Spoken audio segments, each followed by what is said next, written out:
And we are live. Welcome to episode 15 of Cleveland Business Live. I'm Lisa Cole with eXp Realty, and I'm so excited today to have Mark Verdova, who is the Vice President of Payne and Payne Builders, on with me. Welcome. Thank you so much for being here. Oh, thank you, Lisa. I appreciate it. Absolutely. So I think the first time we met, was when you had a really great event for agents at your model in Chardon and giveaways. And I might have gotten a really good one. Yeah, you did win. I remember you did win. Yes, I did. So I loved Payne and Payne before that, but then I loved him even more after that. So no, but that's how we met, and that's part of your role as a vice president. But why you've got a really extensive background in marketing and building. So why don't you start by telling us your story and how it all began? Yeah, absolutely. So born and raised here in Cleveland, Ohio. Grew up on the west side. Eventually went to University of Dayton down in southern Ohio, and got a marketing degree. And then my first job right out of school was with Pulte Homes, so big national production builder. And so I worked there for a few years. Then I got an opportunity to go to Centex Homes, which was another national builder. Ironically, they're now merged into one, but at the time, Centex was one of the biggest builders in the country. And so I got an opportunity to go there and manage our sales operations for Centex in the Southern Virginia division. So we had like 17 neighborhoods that I oversaw the sales operations for. Each had model homes and things like that. And so that was really the base of my knowledge in construction and sales in home building. And then my wife and I had our daughter when we were living down in Virginia and wanted to come back to Cleveland. And so, this was right during the recession. And so it was tough. Not a lot of people were hiring. And I remember I had called my mother, who was back here in Cleveland, and said, "Hey, will you send me the plain dealer? I want to know what builders are advertising, and if builders are at least advertising in the newspaper, there's a chance that maybe they're looking to bring somebody else on." And so she sent me the newspaper. I sent my resume via FedEx to all the builders that were. Oh my gosh, you are dating yourself. The plain dealer resume via FedEx. That was a long time ago. I did. I remember I did, and back in the day. I got one of the Payne brothers on the phone, and did a good enough job where at least he said, "Yeah, hey, next time you're coming back into Cleveland, come in and we'll talk to you." And the rest is history. So I've been at Payne and Payne for about 11 years. I started with them on the sales side of things, and then my responsibility has grown, and now I oversee everything on the pre-construction side. So sales, design, and project management, and get to see and touch and feel all these awesome projects that we do every day. So it's awesome. I love it. And you're so busy right now. You were sharing with me how busy you are. Tell us a little bit more about that. Yeah. So in the month of May, we're going to have dug 10 homes, which is a lot for us in a given month. And I think, initially when stuff broke about COVID, we certainly had concerns, and obviously it changed the way we're doing business. We're operating differently in the field to make sure that we're being respectful and responsible. Really, a lot of our folks didn't push back their process. They continued to move forward, and sign contracts and got permits and got their banking done. And so, we're very busy right now. It's exciting, here in May, and we've got a lot of stuff coming in June. So, it's a good time to be building homes right now. We got a lot of neat projects all over Northeast Ohio. I saw you've got some downtown. You've got some, I know you built some on the lake. You're in historic districts. You guys are everywhere. And we talked a little bit about, before, I love Payne and Payne builds. When you walk into it, when you walk into a Payne and Payne build, you almost know it. It's just like, I can't put my finger on it, but it's the style, it's the quality. And then you were sharing with me, what makes, why, that difference maker. I think the credit goes to our design team. So we made a strategic move probably, 7-8 years ago, to go away from just being a builder that adjusted floor plans to being a builder that became a design build firm. So we brought on Mike Cato, who's a stamped architect, really well known in Cleveland, onto our staff.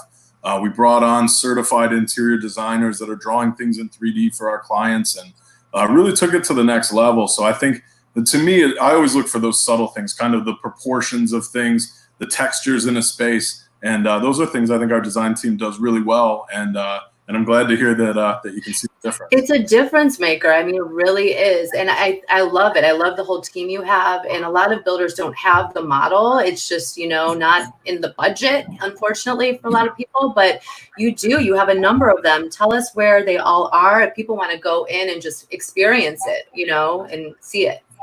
Yeah, so we've got homes built all over Northeast Ohio that we're using to show people, but we do have a furnished model in Bainbridge in the Canyon Lake subdivision. A model home that's going to open in Walden in Aurora here probably like mid-June. And then we're getting ready actually to break ground on a model home here in Barrington. It's a gated golf course community in Aurora. And then officially launching Moreland Commons, which is across from Orange High School. They're in Moreland Hills. So we've got a lot of stuff happening right now. Wow. Very excited about it. I love it because it's hard. Like, I mean, me, myself included, it's hard for me to visualize things a lot of times. So when you can go in, I think I did bring my client into, I think it was the one in Canyon Lakes, and we met with Jason Baylor, who is really great on your staff. And we sat down, and it was cool because my client had a lot that they were interested in, but they didn't know if it would work for the house that they wanted. So Jason sat down with us and really, we situated the house all different ways, to see if the lot would work, and it turned out it wouldn't work. So that was kind of like our first stop, and it was so helpful, before he didn't have to spin a lot of his wheels and all that. So I know it can be overwhelming for people to look for vacant land. What are some key things that they should know if they're out there looking on their own just for vacant land that's available? I think you touched on it. I mean, that finding land is the trigger for everything, right? And that's where there's a lot of uncertainty or things that you may not know to look for. So for us, we keep a checklist actually that lists a ton of things that we look for. But, right off the top, to me, you want to find out setbacks, right? So maybe that was what we were talking about with Jason too. How wide is the house? How deep is the house? How far are you allowed? Do you need to be off the road? How far do you need to be off a neighbor? Those are things right away from a lot fit perspective. And then topography is probably the number 2 thing that I look for. So, if you're right on the edge of a ravine or something like that, may want to get some geotechnical testing done, because that's the type of situation where if you get too close to that and you dig your basement, you could find that you don't have the structural stability that you need, and that can be a big price mover. So, the early on house placement, and understanding if there could be any structural requirements needed is incredibly important. And then I always just like looking at sight lines and kind of thinking site-specific design. So understanding, the sun's coming up in the east, sitting in the southern sky, setting in the west. Where do we want those spaces? Where do I want that master bedroom or that family room? And where it's positioned on the lot. What's your view of your neighbor or sight lines out the back? So those are a couple of things off the top of my head that we try to recommend to people right away. I love it because people can't think of everything. And so it's just awesome that you can guide them through it. So I'm trying to think here. What else do we want to go over? I just drew a blank. Talk about anything you want. So, okay, this is what I was going to say. So it's overwhelming for people to even just think about building. And so what do you find are some of the things that hold people back from, wanting to dive into that? And how do you help them through that? I think that it can appear overwhelming, right? People will go, oh my gosh, we have so many decisions we have to make.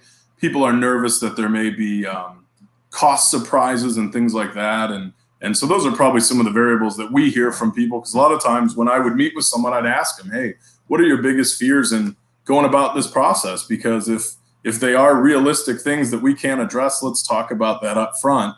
Right. And hopefully, though, our process could eliminate those. So from our end, we want to make sure that we set a very detailed schedule up front. We want to make sure that we make all these selections up front as well, so that you don't have cost surprises and add-ons, et cetera. So we bring a lot of that forward in the process so that we can make sure that we set really good expectations and things are tight for people. And, for me, we'd rather not work with someone if there's a chance it could end up not being an enjoyable experience for them. So we're very candid with people, and we'll tell them up front, hey, I think it's going to take a year, or hey, you've got to make a lot of decisions, or you need to make yourself available for a number of meetings, and just be candid with folks, because then they may choose it's not the right fit for them. But if they know that up front and they choose to move forward, we find we have a better experience with them.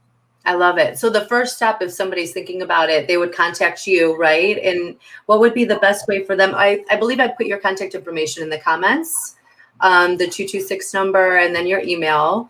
Yep. And then would they just sit down with you and go through just like a consultation?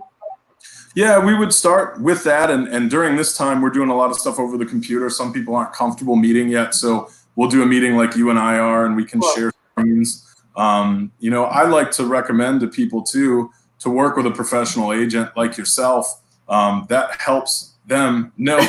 It helps. I find that when clients come in with an agent, they're a little bit more comfortable. They know that you're on their side. It helps make my job a lot easier. And then what we do when we work with agents is we can collaborate to help them find land or evaluate land.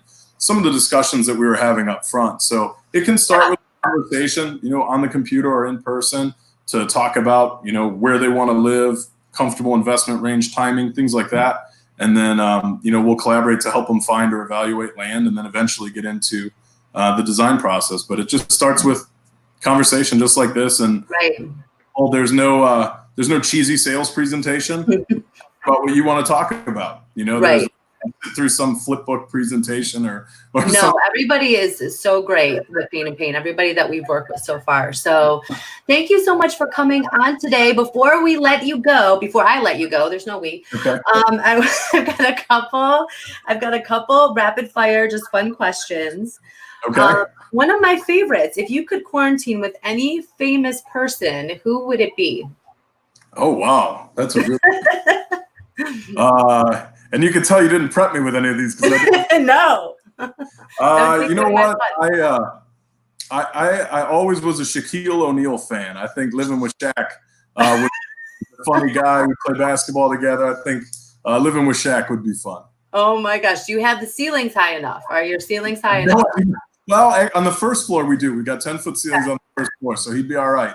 All right. The upstairs bedrooms, you know, he'd have to duck to get in the door. You'd have to set him up downstairs. Okay, awesome. And then what is the first thing that you're going to do when we get back to normal? Like after everything is like done. Absolutely. My wife and I are going to go down for dinner at Marble Room. So that's our oh, so once that opens back. I remember that place. Oh, good. So we've missed it, and that's where I would want to go first. And listen to the sax guy. Oh my gosh, I love it. I'm going Absolutely. too. I won't sit with you guys, but I'll see you there. That sounds like a plan. Thank you so much for coming on, Mark. As always, it's awesome talking with you. And anybody who's looking to build, if you have any questions, reach out to Mark and he will help you. And everybody have a good rest of the day and a good Memorial Day weekend. Bye, guys. Thank you.